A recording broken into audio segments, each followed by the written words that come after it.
అందరికీ నమస్తే. ఇప్పుడు అధికార పార్టీ ఎమ్మెల్యేలకు ఒక పెద్ద టాస్క్ అప్పగించింది కాంగ్రెస్. నిజానికి సీఎం లేకపోతే మంత్రులు వాళ్ళు గ్రౌండ్‌లో దిగి చేస్తే వాళ్ళకి విషయం అర్థమవుతుండే. కానీ వాళ్ళకు గ్రౌండ్‌లో దిగితే ఏమైతుందో తెలుసు. దాన్ని పక్కన పెట్టి ఎమ్మెల్యేల భుజాల మీద వదిలేసిండ్రు. ఏంది ఆ టాస్కు? ఏంది అసలు అంత ఎమ్మెల్యేలను పరేషాన్ చేస్తున్న టాస్క్ ఏందని చూసే ముందు మీకు రిక్వెస్ట్ చేస్తున్నా. సిగ్నల్ టీవీని ఆస్ట్రేలియా నుంచి రిపోర్ట్ కొట్టిస్తున్నారు కొంతమంది. నేను మీ మద్దతు అడుగుతున్నా. మీరు వీడియో చూస్తున్న వాళ్ళలో ఇప్పటికీ 60% ఇంకా సబ్స్క్రైబ్ చేసుకోవడం లేదు. మీరు సబ్స్క్రైబ్ చేసి మద్దతు నిలవండి. ఎవరైతే రిపోర్ట్స్ కొడుతున్నారో ఆ టీంకు మనం కౌంటర్గా బలంగా తయారు కావాలి. మీరు మద్దతు ఇవ్వాలని కోరుకుంటున్నా. ఇక మనం వార్తలోకి పోతే ఏంటంటే రాబోయే స్థానిక సంస్థల ఎలక్షన్స్. స్థానిక సంస్థల ఎలక్షన్స్లో ముందు జెడ్పీటీసీ ఎంపీటీసీ తీసుకున్నారు. సర్పంచ్ ఎలక్షన్స్ తర్వాత వస్తాయని చెప్తున్నారు. ముందు ఎంపీటీసీ జెడ్పీటీసీ ఎందుకు తీసుకున్నారు? సర్పంచ్ తీసుకోవచ్చు కదా, సర్పంచ్ ఎంపీటీసీ జెడ్పీటీసీ కదా ప్రాసెస్లో భాగం. అంటే సర్పంచ్ ఎలక్షన్స్ కన్నా ఎంపీటీసీ జెడ్పీటీసీ తీసుకుంటే ఈజీగా పార్టీల వారీగా పార్టీల వారీగా కార్యకర్తలు వాళ్ళందరూ కూడా కొంత పనిచేసే అవకాశం ఉంటుంది. సర్పంచ్ ఎలక్షన్స్లో పార్టీలు ఉండవు. మద్దతు ఈయన మద్దతు ఆయన మద్దతు ఈ పార్టీ మద్దతు ఆ పార్టీ మద్దతు అని చెప్తారు తప్ప దానికి పార్టీల వారీగా ఎలక్షన్ జరగదు. అది ఊర్లలో కొంచెం అటు ఇటు అయినా చాలామంది న్యూట్రల్స్ అవి ఉంటుంది. కానీ అదే ఎంపీటీసీ జెడ్పీటీసీ ఎలక్షన్ ఇచ్చారు, పార్టీ గుర్తుల మీద జరుగుతుంది. పార్టీ గుర్తుల మీద జరిగే ఎలక్షన్ కాబట్టి కొంత ఈజీ అయితే ఉద్దేశంతో బహుశా ఉండొచ్చు. బహుశా 13, 14 తేదీల్లోనే నోటిఫికేషన్ వస్తుందని చెప్తున్నారు. ఒకవేళ మిస్ అయినా 17, 18 తారీఖులో నోటిఫికేషన్ రావచ్చు ఎంపీటీసీ జెడ్పీటీసీ ఎలక్షన్స్. అయితే ఏంటి ఇప్పుడు రెండే రెండు అంశాలను నమ్ముకొని కాంగ్రెస్ ఈ స్థానిక సంస్థల నుంచి బయటపడాలని చూస్తుంది. ఏంటి రెండు అంటే, ఒకటి బీసీ కులగణన, రెండు ఎస్సీ వర్గీకరణ. బీసీ కులగణన మీద చాలా విమర్శలు ఉన్నాయి. ఆ విమర్శలన్నీ అందరికీ తెలుసు. బీసీ కులంలో జనం సంఖ్య ఎందుకు తగ్గింది, బీసీ జనగణన ఎందుకు తగ్గింది, ఒకేసారి 16 లక్షల మంది బీసీలు ఏమైపోయినరు, అసలు ఇదంతా తప్పు అని వాదన ఆల్రెడీ బయట మనము అందరం వినిపిస్తున్నాం. అయినా సరే ప్రభుత్వం మేము చాలా గ్రేట్ పని చేసినాం, ప్రపంచంలో ఎవరు చేయలేదు, భారతదేశంలో ఎవరు చేయలేదని వాళ్ళు మాట్లాడుతున్నారు. ఎస్సీ వర్గీకరణలో కూడా మాల సామాజిక వర్గం వాళ్ళేమో ఏకంగా రేపు 11వ తేదీన రాష్ట్ర వ్యాప్తంగా బంద్ పిలుపునిచ్చారు, మీరు వర్గీకరణ ఎట్లా చేస్తారు అని. ఇంకో పక్క మాదిగ సామాజిక వర్గం సంబంధించిన వాళ్ళేమో రిజర్వేషన్స్ ఎక్కడ ఉన్నాయి, మళ్ళీ బాగా డబ్బులను ఇన్ని రోజులు ఆ ఫలాలు అందించిన వాళ్ళని తీసుకొచ్చి ఎస్సీ ఏ కేటగిరీలో పెట్టేసినారు.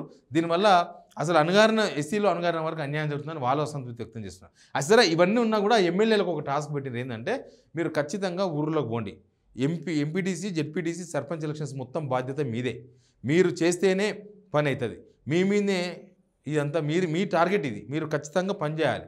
మీరు ఇవన్నీ చెప్పండి. పోయి బీసీ జనగణన గురించి చెప్పండి, తర్వాత బీసీ కులగణన గురించి చెప్పండి, సేమ్ టైం ఎస్సీ వర్గీకరణ గురించి చెప్పండి. ఇవన్నీ మీకు చాలా ఉపయోగపడే అంశాలు. ప్లస్ ఫ్రీ బస్ గురించి చెప్పండి, తర్వాత ఇంకా మిగతా స్కీమ్స్ గురించి చెప్పండి అని వాళ్ళకు ఒక టాస్క్ అప్పగించారు. పాపం ఎమ్మెల్యేల పరిశాన్ ఏం తెలుసా? అది కాదు ఎమ్మెల్యేలకు అసలు టెన్షన్ ఏంటంటే, అసలు స్కీమ్స్ అమలు చేయలేదని. ఇప్పుడు రుణమాఫీ విషయంలో చాలా అసంతృప్తి ఆల్రెడీ ఉంది. చాలామందికి రుణమాఫీ కాలేదు.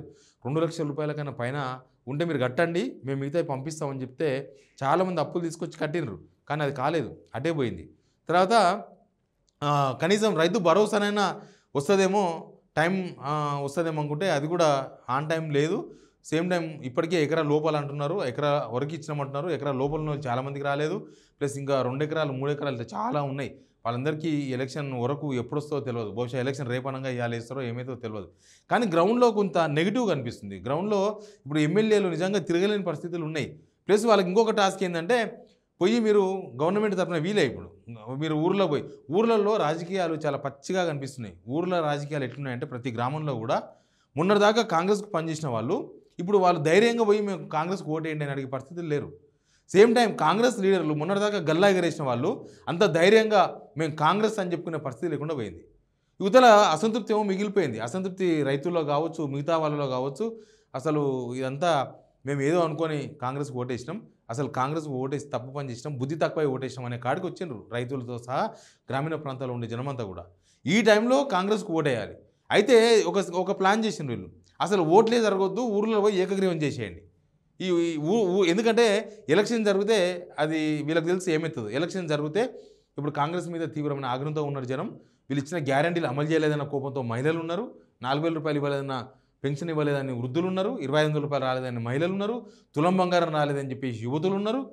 రైతులు రుణమాఫీగా చక్కగా కాలేదు, రైతు భరోసా చక్కగా కాలేదు, ఇచ్చినా వీళ్ళు మళ్ళీసారి ఇస్తారో ఎవరు తెలియదు, గ్యారంటీ లేకుండా పోయింది. ఇదంతా నమ్మదకంగా లేదు, నమ్మశక్యంగా లేదు అనేది రైతుల్లో ఉన్న చర్చ. ఇట్లా గ్రామీణ ప్రాంతాలలో ఓట్ బ్యాంక్ ఇదంతా కూడా, ఈ ఓట్ బ్యాంక్ అంతా కూడా కాంగ్రెస్కు మైనస్గా కనిపిస్తుంది. కాబట్టి మీరు ఎలక్షన్ జరగకుండా పోయి వాళ్ళకు బుజ్జగించి ఊర్లో ఏదో వేసి ఊర్లో మాట్లాడి ఏకగ్రీవం చేయండి. అవతల పక్షాన్ని వాళ్ళని వీళ్ళని కూర్చోబెట్టి అవసరమైతే మేనేజ్ చేసి, అవసరమైతే 4 పైసలు ఇచ్చైనా సరే వాళ్ళని మేనేజ్ చేయండి అన్నట్లుగా ఎమ్మెల్యేలకు ఒక టాస్క్ అప్పగించింది. వాళ్ళు ఇప్పుడు ఓటింగ్ జరగొద్దు. కాంగ్రెస్ మెయిన్ ఏంటంటే ఊర్లలో ఓటింగ్ జరగొద్దు. ఓటింగ్ జరగకుండా మ్యాక్సిమం గ్రామ పంచాయతీల్లో ఏకగ్రీవంగా సర్పంచ్ని ఎన్నుకుంటే ఎలక్షన్స్ నుంచి మనం స్కిప్ కావచ్చు. అవతల పార్టీ వాళ్ళకు ఏమిటో ఊర్లలో ప్రతిసారి కేసీఆర్ పోయి మాట్లాడాడు కదా, ఊర్లో ఉండే బీఆర్ఎస్ వాళ్ళు ఎవరో ఉంటే వాళ్ళని మేనేజ్ చేసుకుంటే సరిపోతుంది అన్న ఆలోచన బహుశా కాంగ్రెస్కు ఉంటుంది. అధికార పార్టీ ఎమ్మెల్యేలకు టాస్క్, మీరు చేస్తేనే మీకు నెక్స్ట్ మంత్రి పదవులు వస్తాయి, ఇది చేస్తేనే మీకు నెక్స్ట్ ఫండ్స్ వస్తాయి. నిజానికి ఎమ్మెల్యేలకు ఏం ఫండ్స్ లేవు, అధికార పార్టీ ఎమ్మెల్యేలకు లేవు, ప్రతిపక్ష ఎమ్మెల్యేలకు అసలే లేవు, ఫండ్స్ లేవు, ఏం లేవు. వాళ్ళు ఎక్కడ ఊర్లోకి పోతే వాళ్ళ జేబులోకి వెళ్ళి ఛాయ్ దాపాల్సిందే. కనీసం వాళ్ళ దగ్గర ఛాయ్కి కూడా గవర్నమెంట్కి వెళ్ళి పైసలు లేవు, ఇయ్యలే వాళ్ళకు కాన్స్టిట్యూన్సీ డెవలప్మెంట్ ఫండ్ ఇస్తామన్నారు. 50 కోట్లు ప్రకటించి 2 సార్లు, కానీ ఒక్కసారి 1 కోటి రూపాయలు కూడా ఇవ్వలేదు. అందుకే ఊర్లోకి పోతే లాస్ట్కి ఎవరిని వస్తే 4 ఛాయ్ దాపాలంటే కూడా ఎమ్మెల్యే జేబులోకి వెళ్ళి పెట్టాలి. ఇప్పుడు ఎలక్షన్ మొత్తం కూడా మళ్ళీ ఎమ్మెల్యేనే పెట్టుకోవాలి. కానీ ఎమ్మెల్యేకు టాస్క్ ఇచ్చారు, అందుకే మీరు ఏమైనా వేసుకోండి, ఓటింగ్ దాకా పోవద్దు. ఓటింగ్ దాకా పోతే అక్కడ ఓడిపోయే అవకాశాలు ఎక్కువ ఉంటాయి. కాబట్టి అసలు ఓటింగ్ జరగకుండా ఏకపక్షంగా ఏకగ్రీవంగా సర్పంచ్ని ఎన్నుకొని వాళ్ళు కాంగ్రెస్ బుట్టలో వేసుకుంటే, ఏకగ్రీవంగా సర్పంచ్ అంటే యాక్చువల్గా పార్టీలకు అతీతంగా జరుగుతుంటాయి ఊళ్ళలో. ఈ పార్టీ ఆ పార్టీ అని ఉండదు, పార్టీలకు అతీతంగా జరిగితేనే ఏకగ్రీవం అనేది సర్పంచ్ ఎలక్షన్స్లో జరుగుతుంటుంది ఎక్కువగా మనకు. కానీ ఇక్కడ ఎంపీటీసీ జెడ్పీటీసీ విషయంలో కూడా ఏకగ్రీవంగా జరిగే అవకాశాలు ఎంతవరకు ఉన్నాయో పరిశీలించండి. ఏకగ్రీవంగా కావాలి. ఇప్పుడున్న పరిస్థితుల్లో నిజంగా ఎంపీటీసీ పోటీ చేయాలనే పెద్ద ఇంట్రెస్ట్ కూడా జనాలకు పోయింది. ఎందుకంటే దానికి ఫండ్స్ ఉండవు, ఏముండవు, ఉత్తగా పేరుకు మాత్రమే. ఇంకా జెడ్పీటీసీ అంటే కొంచెం ఇవో చిన్న పనులు చేసుకోవచ్చు అని ఇంట్రెస్ట్ కొద్దిగా ఉండొచ్చు. అవి ఏకగ్రీవం చేయాలనేది ప్రధానమైన టాస్క్. ఇవి ఏకగ్రీవం చేసుకొని నెక్స్ట్ సర్పంచ్ ఎలక్షన్స్ పోతాం, అవి కూడా ఏకగ్రీవాల వైపు పోవాలి. ఎలక్షన్ జరగొద్దు. ఇదేం ప్రజాస్వామ్యం? పొద్దుగాలు వేస్తే రాజ్యాంగం పట్టుకొని తిరుగుతారు, పొద్దుగాలు వేస్తే అసలు ప్రజాస్వామ్యం మన దగ్గరనే ఉంది, అవతల వాళ్ళు మొత్తం రాజ్యాంగాన్ని కూని చేసినట్టు మాట్లాడతారు. కానీ ఇది మాత్రం ఎలక్షన్ జరగకుండా ఏదో మేనేజ్ చేసేసి ఏదో చెప్పేసుకొని జనాల దగ్గర పోవద్దు. వీళ్ళ టాస్క్ ఏంటంటే జనం తిప్పి కొడతారు కాబట్టి జనాల దగ్గర పోకుండా పైన మేనేజ్ చేసుకొని ఈ పార్టీలను ఆ పార్టీలను అందరూ మేనేజ్ చేసుకొని, సరే ఎవరు మేనేజ్ అవుతారో ఏమవుతుందో లోకల్ గ్రౌండ్లో ఏం జరుగుతుందో ఎవరు తెలుస్తుంది.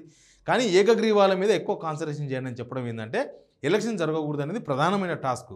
ఎలక్షన్ జరగకుండా ఏకగ్రీవాలు చేసుకొని మొత్తం కాంగ్రెస్ గెలిచిందని చెప్పుకునే ప్రయత్నాలు అయితే అదే టాస్క్ లాగా కనిపిస్తుంది.